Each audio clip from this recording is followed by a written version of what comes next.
American soldiers on the ground executed several hundred villagers in March of 1968. From 1965 to 1973, the United States waged a grueling war against the communist forces of North Vietnam. The conflict was a brutal guerrilla war where young American soldiers were sent far from home to fight an enemy that fought unlike anything the US military had seen before. The Vietnam War remains controversial to this day. Some argue it was a justified defense of South Vietnam against Northern communist aggression, while others argue it was an unjustified war of US imperialism driven by Cold War anti-communist hysteria. What all can agree upon is that the war resulted in the deaths of millions of people, a large portion of them civilians killed by the United States. Of all the civilian deaths caused by the US, there were none more infamous than the stomach-churning events of the My Lai massacre on 16 March 1968, which took the lives of 504 innocent civilians, including women and children. By 1968, the Vietnam War was going badly for the Americans. The Tet Offensive, launched by the North in January 1968, had strained America's military might and shattered US morale at home and abroad. Desperate to reclaim the initiative, the US launched a series of counteroffensives to push back the communist enemy. One target of this counteroffensive was Quang Ngai Province, specifically the village of Sun My. Sun My was made up of several smaller hamlets, including My Lai. For the sake of simplicity, we'll stick to the more famous name of the whole village, My Lai. My Lai, nicknamed Pinkville by the Americans because of its communist sympathies, was believed to be a hotspot for Viet Cong, VC. US intelligence claimed that the VC was active in the area and the village was essentially a communist outpost. In March 1968, Task Force Barker was assembled to deal with My Lai. The task force was made up of soldiers drawn from two companies, Company C, 1st Battalion, 20th Infantry Regiment, and Company B, 3rd Infantry Regiment, 11th Brigade, 23rd Infantry Division. For simplicity's sake, we will call them B Company and C Company. There was also an A Company, but their role in events was relatively minimal. C Company was commanded by Captain Ernest Medina, with his second in command being Lieutenant William Kelly. C Company had entered Vietnam in December 1967, and despite not seeing direct combat, they had lost 28 men to booby traps and landmines by March of 1968. On March 15th, C Company held a memorial for a much-beloved sergeant who had been killed the previous day. The soldiers were angry, frustrated, and craving revenge, and soon enough, they would try to take it. That evening, Task Force Barker was told that they would be attacking My Lai in the morning. C Company would enter the village proper, while B Company secured another nearby hamlet. A Company would be watching for fleeing VC outside the village. Captain Medina told C Company that they were expecting heavy communist resistance, which would leave them outnumbered 2-1.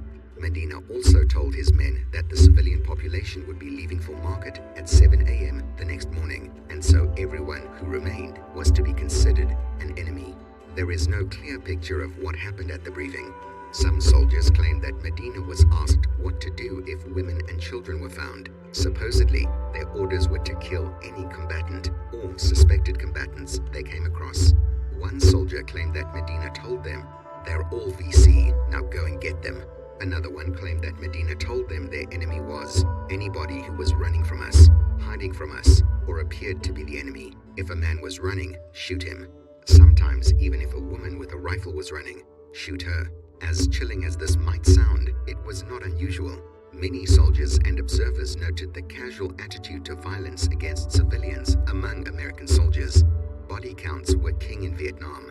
A higher body count meant a combat unit was more effective and more well-liked by command, so it was common for civilians to be counted among the enemy dead. Regardless of what was actually said, the soldiers understood what was meant.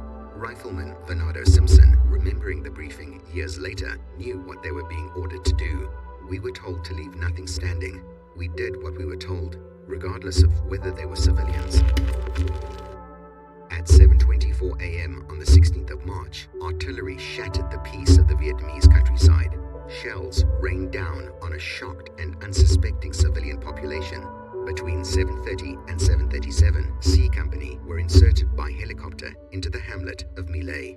Nearby, a helicopter crew engaged 4 suspected combatants outside the village. They would be the only potential combatants encountered by the Americans for the whole day. Intelligence had dropped the ball. Not only were there no fighters, only one weapon was recovered from the entire village. But the civilians had not gone to market either. Shaken by the bombardment, the civilians cautiously welcomed the American GIs. The Americans rounded them up and assembled the civilians in common spaces around the village. It seems that the My Lai residents did not suspect that anything was wrong. Accounts vary on what happened next. Apparently, without any warning, one of the US soldiers stabbed a civilian with a bayonet. Like sharks smelling blood in the water, the rest of the US soldiers quickly followed suit. Gunfire erupted, screaming tore through the village, and the massacre began. The Americans acted without mercy. They tossed grenades into bunkers to kill cowering civilians. They shot anyone they came across, speared them with bayonets, or burned them in their homes. No one was spared. Women shouted, "No VC," to no avail. One private recalled seeing women throwing themselves on top of their children to shield them. The GIs simply shot the parents and executed the children right after. The Americans even used grenade launchers on groups of civilians to make the killing more efficient. Meanwhile, B Company inserted to the other nearby hamlet about 45 minutes after C Company landed. Although less well recorded, they committed a similar massacre, killing between 60 to 155 people in the following hours. One group of between 20 and 50 civilians was led to a dirt road just outside My Lai, where they were executed en masse. One witness of this was US Army photographer Sergeant Ronald Haberly. Haberly had been sent in an official capacity, but horrified by the action, he also took photographs with his personal camera. These photos would become legendary and played a key role in exposing the massacre years later. Some of his most famous photos show groups of terrified civilians tied up moments before execution. Others show the aftermath, with the bodies of women and children lying dead on the ground. Haberly vividly remembered seeing an injured boy walking in a daze. He'd been shot in the arm and leg already. As Haberly knelt down to take a picture, an American soldier walked up and killed the boy with 3 shots before walking away. Conspicuous among the killers was C Company's second-in-command, Lieutenant William Kelly. Many men claimed that Kelly had been the one to give direct orders to shoot civilians. Kelly had 70 to 80 civilians rounded up and marched to an irrigation ditch east of the settlement. Kelly then ordered his men to execute them. Kelly himself set his rifle to full auto and didn't stop until every civilian was dead. Rape was also a feature of the massacre. At least 20 women and girls were known to have been raped, although the actual number was probably higher. One particularly brutal rape involved a woman who was raped just after the soldier shot her children. The massacre lasted for hours. One specialist, Bernardo Simpson, claimed to have personally killed or mutilated 25 people. One soldier called it just like a Nazi type thing. Some soldiers did not take part in the violence. However, none of C Company attempted to protest or oppose the massacre. Through it all, only one shot was fired at an American soldier by an American soldier who shot himself in the foot as an excuse to be withdrawn from the scene. To some, an honest attempt to avoid war crimes. To others, a cowardly attempt to save himself while doing nothing to stop the killing. Fortunately, there were 3 soldiers involved in the operation who showed bravery and humanity. A helicopter crew composed of Warrant Officer Hugh Thompson Jr., Specialist Lawrence Colburn, and Specialist Glenn Andriotta were horrified and attempted to intervene to save the civilians. They spotted one woman in a field. She had been injured and was attempting to flee. The helicopter crew radioed for help but got nothing.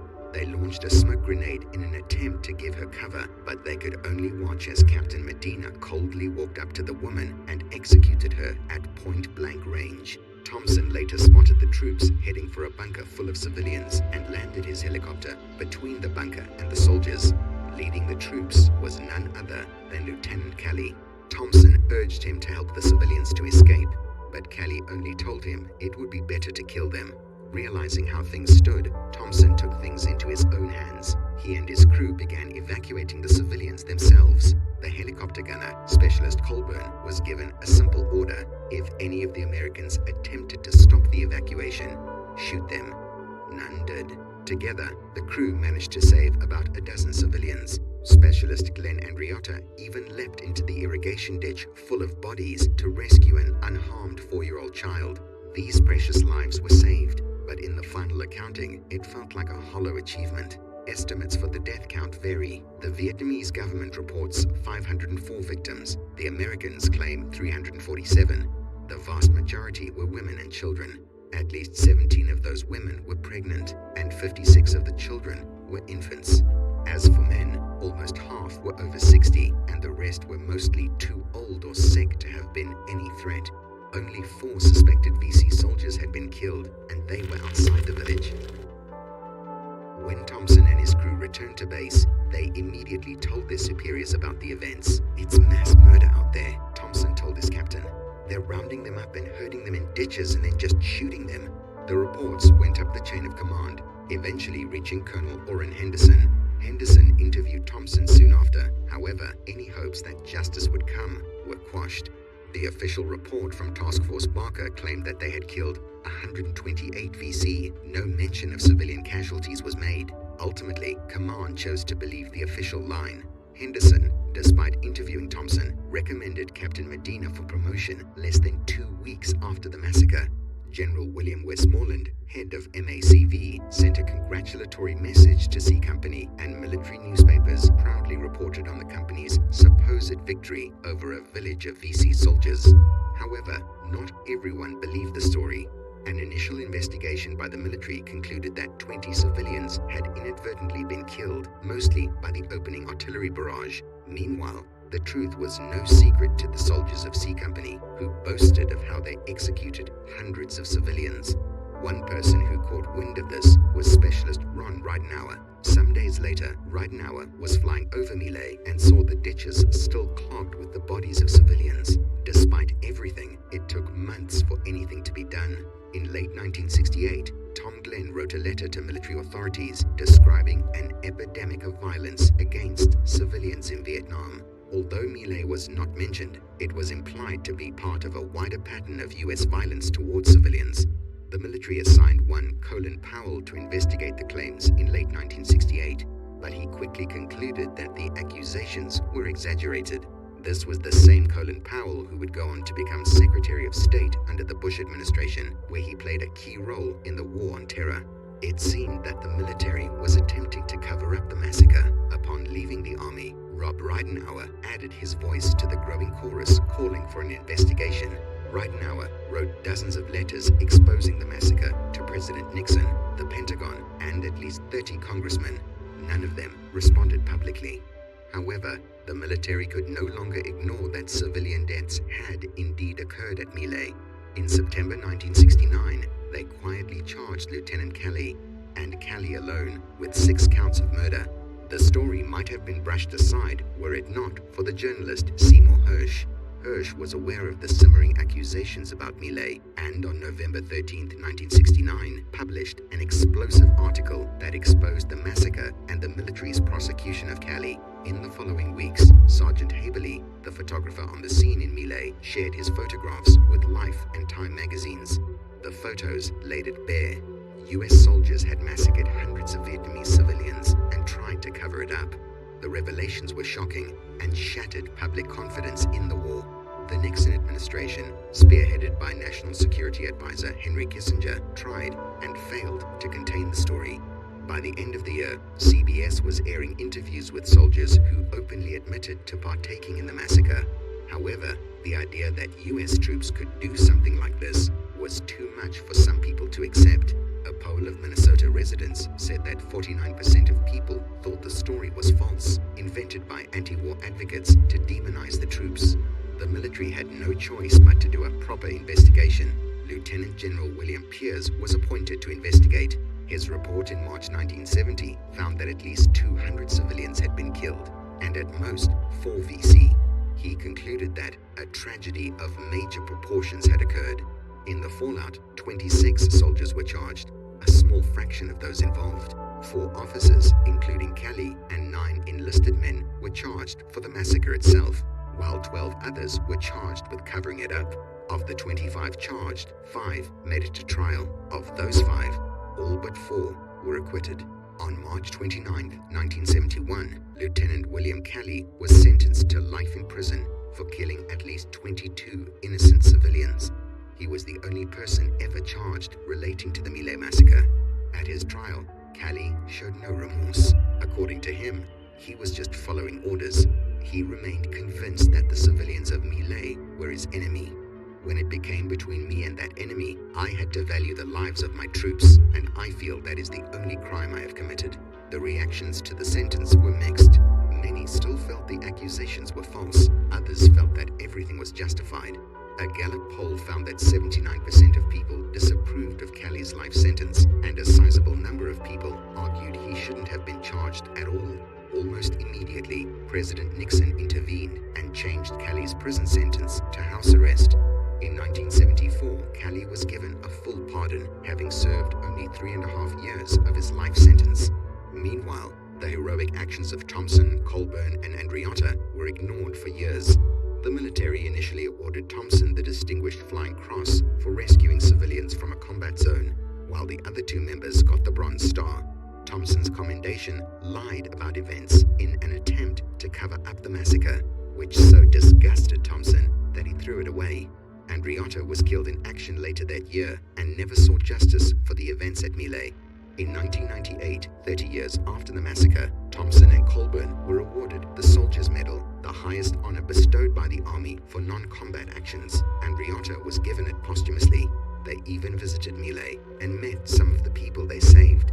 However, the scars of that day stayed with them, and Thompson experienced severe PTSD for the rest of his life from the events of that day. My Lai was a flashpoint in the Vietnam War. It showed the world that the US was capable of committing atrocities just as much as the enemy they claimed to stand against. It also raised questions about the wider attitudes of the war. Soldiers came forward claiming that My Lai was entirely in line with what they had seen in Vietnam, with one sergeant claiming there was a My Lai each month for over a year. What we know about My Lai is horrible enough, but the more chilling question remains: what else happened that we never heard about at all? If you appreciated this video and want more like this, don't forget to like and subscribe. That support helps us to grow and make more videos about important topics like this.